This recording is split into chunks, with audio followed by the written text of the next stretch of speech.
Hi, welcome back to a brand new video of the Targeted Individual Program, Targeted Experience. So I'm home today. I got a call this morning and a text this morning from Pam saying that, Alyssa wasn't feeling well. She still had the headaches.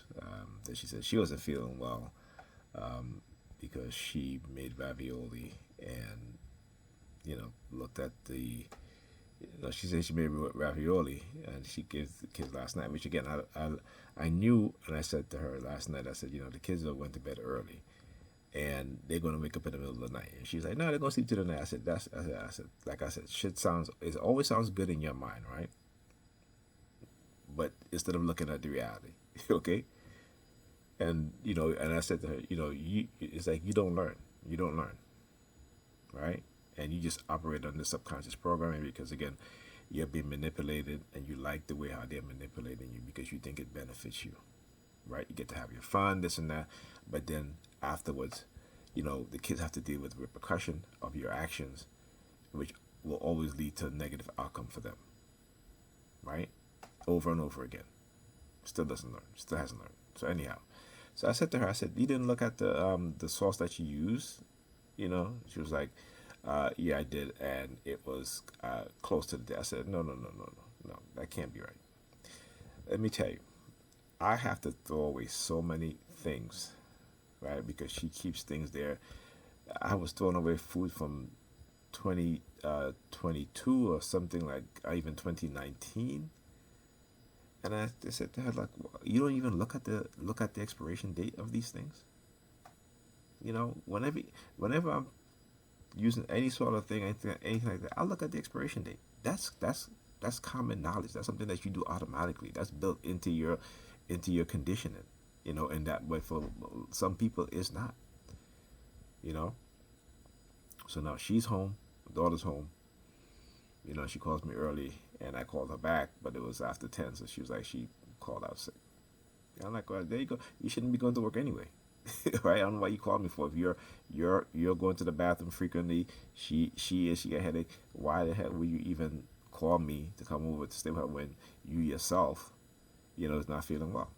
Because again, it shows that they value their jobs more than their own children.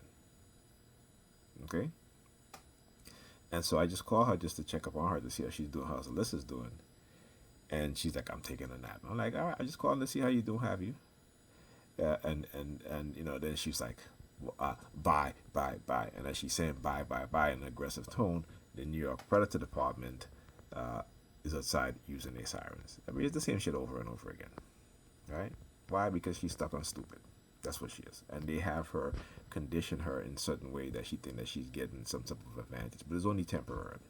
It doesn't last long. This is how they're conditioning the minds of our women, right? Particularly black women. Okay? And they have yet to see it. They have yet to understand what's going on.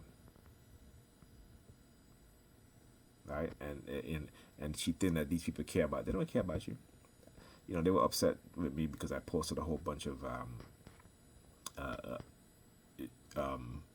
news reports about how, the crimes committed by these police officers. And I keep saying, I don't need to make up shit. I don't need to bribe people. I don't need to frame people. I don't need to do that. They have to do that. And the reason why they have to do that because that is their personality. They make everything into a game because they're criminals. They're predators. And what do predators do? They turn things into games. What do psychopaths and sociopaths do? The dark trap personality types do? What do? It's fun in the game, and they mask it because they're in law enforcement, and so they can mask their sick, twisted minds, right, and get away with it because they're in law enforcement, right? And there was in California. Actually, it was about a week ago. I posted it, even today, about a week ago in California, right? And again, thank goodness for good journalists, right, and journalism. And they talk about in Chicago, in California, you have hundreds of police officers, right, who were, have done some of the most horrendous things. Okay, and then they're allowed to resign, but then their record is wiped clean, and they get hired by other police department across the nation. And they go to other police department engaging in the same type of behavior, violation of people's rights, right? Sexually assaulting and abusing women and kids and teenagers, right? Violating the rights of teenagers. You know, I mean, look what happened in Arizona PD, Arizona Police Department. Right, federal government scaling report on the violation of people's rights. These people are tyrants. They are tyrants. Right, look what happened here in New York City. You got the mayor, his administration, all the way down to the police chiefs, the firefighters, two retired firefighters who are captains of the fire department, right, on the indictment. Right, the sheriff's office, the school's resources, and I was just, you know, there's been reports, not reports, but you can actually go look at the news articles and news stories of school, police school resource officers engaging in sexually abusing high school girls and boys. And I keep saying to myself, it's no wonder why they use a lot of teenagers and young kids in my targeting also, and a lot of women, right? These people are in a cult. And the leaders of the cult, which is typically men, probably white men or these black sambos in the churches, right? Just like you had this cop who was a pastor and he was a police officer, right? And he was abusing young children. This is what these people do. And so they have to create distractions of people within the society so that they can get away with what it is that they're doing. Right? So the public eye will not be on them. So when the public eye is on them, and I'm showing you who they are and what they do, they retaliate. I woke up this morning. Someone had tried to make a purchase from my Amazon account. So now they're back to hacking my accounts again. Right? This is what they do. This is retaliation for me speaking the truth. And like I said, I don't gotta lie. Okay, I just speak the truth. You can go look yourself. And you can see who these people really are. And those within the police departments and the higher ups, how they cover for these police officers, how they hide their crimes. And they retaliate against those of us who are exposing their crimes, who are standing up for our rights and the rights of others. They don't want us to stand up for our rights. They use the Predators Department using their sirens in the background. Because they when you look at what it is that they're doing over the past decade and a half, I should say, they have been trying to get us to not stand up for each other and to stand up for our rights. And when we stand up for our rights, they meet us with the most severe actions against the public. Okay? I watched a 15-year-old kid who cops accosted because he was walking by a car dealership and he went to look at one of the cars. It's a car dealership. There's no keys in the car. Car doors are open. He could look inside of it. I've walked through car dealership, opened up a car since I was a young kid, 15 years old.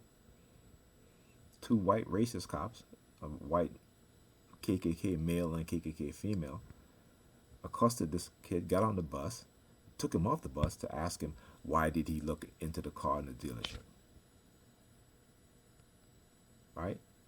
Now, if it was a white teen doing the exact same thing, would they have done that? But because this kid was Hispanic, okay, and then violated his rights by legal search and seizure, kidnapping him, putting him in handcuffs. Because why did they put him in handcuffs? Because he asked to call his mother. So then the retaliatory nature comes out. Okay? They grab them, push him against the glass, put him in handcuffs. Why? Because he asked to call his mother. Why? Because they know what they have done was to violate his rights, and they were trying to intimidate him into not saying anything. Okay? Put him in handcuffs. Didn't even read him his Miranda rights. Violating every oath that they claim to uphold. They don't uphold the Constitution. They uphold their criminality. Okay? And crime solving is just a byproduct. It's a byproduct. Okay? They engage in drug running. They engage in human trafficking. They'll engage in sex trafficking. They'll engage in domestic violence. They'll engage in some of the worst crimes. That's why I said the vast majority of police officers across America, and I'm not sorry for this because it's the truth, they have a criminal mind because they're conditioned into becoming criminals, except they have a gun and a badge. Okay? That's the vast majority. All right? Now, whatever percentage you want to put in your mind, but I would say about 70%. 30% of the police department, they're okay. But the other 70%, they need to get rid of them. We should not be hiring kids out of high school. They need to require, in order for you to become a law enforcement officer, that you need at least an associate degree or a 2-year of college equivalent with specialized courses before they can join the police force. And particularly when it comes to psychology, because when they go through that training, that's so much, whatever, 6 months or 8 months of training to become police officers, particularly the psychological part of it, they need to get new instructors. Okay, because the instructors, and I've seen some of what these instructors say, and even with the black cops, the black cadets in those offices, their racism knows no bound. Okay, knows no bound. They are conditioned to become tyrants, not peace officers. There's no such thing as peace officers in America. The police officers are not peace officers. They escalate instead of de-escalate. They criminalize, and particularly black people. They'll criminalize you for every damn thing. Go look at the statistics.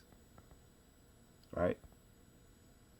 White person gets stopped for the same infraction. The black person gets stopped. The white person gets a warning or a ticket. The black person goes to jail. And this is like in almost every instance. It is their job to criminalize black people, and particularly black men. And this is something, like I said, we have to understand and realize what they've been doing in our community. The psychological warfare, the cognitive warfare, the covert warfare. And they're putting us against each other because they've weaponized us against each other. They weaponize everything against us. Everything. Okay? And so we have to really educate our young people going forward.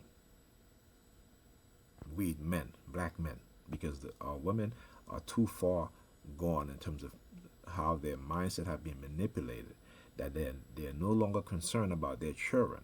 They're all about concerned about what they can get. And they have adopted the same mindset that they will use you and I as black men to get what they want, and it has to do with money. You hear the conditioning within them, right? And again, you cannot fault them because it is their conditioning. You have to educate them, and hopefully, that education that you're giving them about the truth, right? That they will listen, they will understand, and they will raise their consciousness to a realistic one. All right. Talk to you guys in the next video.